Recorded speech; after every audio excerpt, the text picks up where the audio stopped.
The city of Austin has laws to protect you and your family from dangerous and vicious dogs that attack and injure someone. A judge can order the dog be euthanized. But we discovered sometimes the city allows those dangerous dogs to go up for adoption. KXAN investigator Brian Collister has been digging into this for months. Robert, the city has an agreement to send stray dogs to Austin Pets Alive, a nonprofit no-kill shelter. When the city was negotiating that contract in 2011, it originally said the city shelter would not give dogs with a documented history of aggression to the animal rescue group. But that line was later deleted and didn't make the final contract approved by City Council.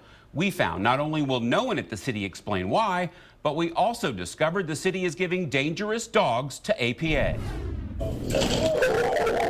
Wow. We first met this dog, Max, in February when we went undercover with a hidden camera inside Austin Pets Alive.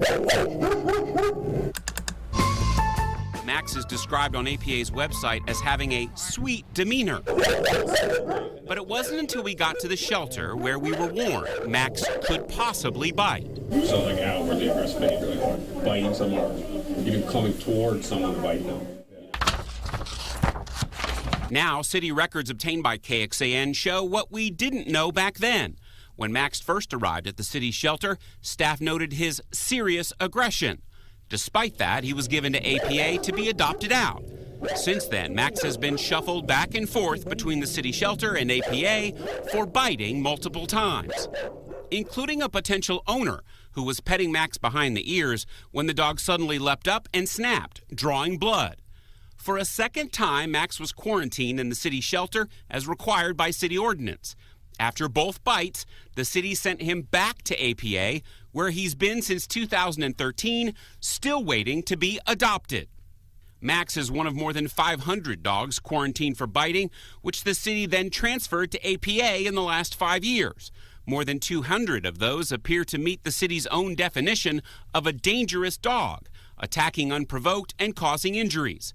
In at least 40 of those attacks, city staff said the person received moderate to severe injuries. And hundreds more dogs in city records are noted as aggressive, but were given to APA. We would still never place a dog that is unsafe in the community into a home. The veterinarian who runs APA, Ellen Jefferson, has not responded to requests for an interview about what we found. Back in February, she said this. The tricky part is that we don't know what the dog's going to do in the future. But is past behavior a likely indicator of the future? Take another example, Maverick, whose owner turned him into the city shelter after he says he attacked a friend.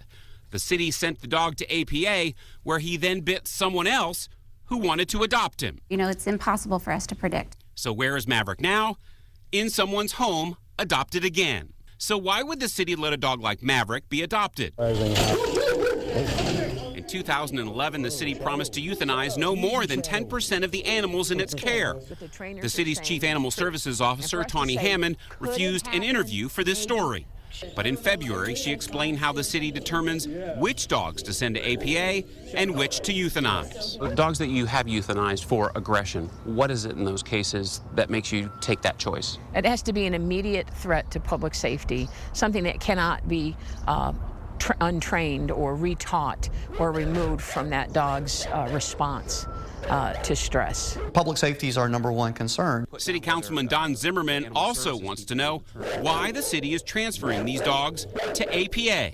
It doesn't make any sense. If you have an animal that you know has caused some kind of injury, it would make sense to give it one chance to be rehabilitated. But if that animal injures someone again, it needs to be euthanized.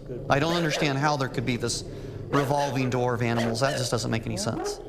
Now, we did eventually hear from the city's public information staff, who told us it is the responsibility of the city through the Animal Services Department to determine the most appropriate outcome for each animal. To do that, it says it uses a system of ongoing observation combined with a documented animal history and animal behavior assessment. Robert. And Brian, we know the overwhelming majority of dogs given to the APA and other shelters or rescue organizations are not aggressive. Right. We're talking about a relatively small number of animals, but there's still a public risk, obviously. Brian, thanks. Well, you can read the city's full response to our story online now, and this story in the investigative section of KXAN.com. You'll also find our complete coverage of this issue.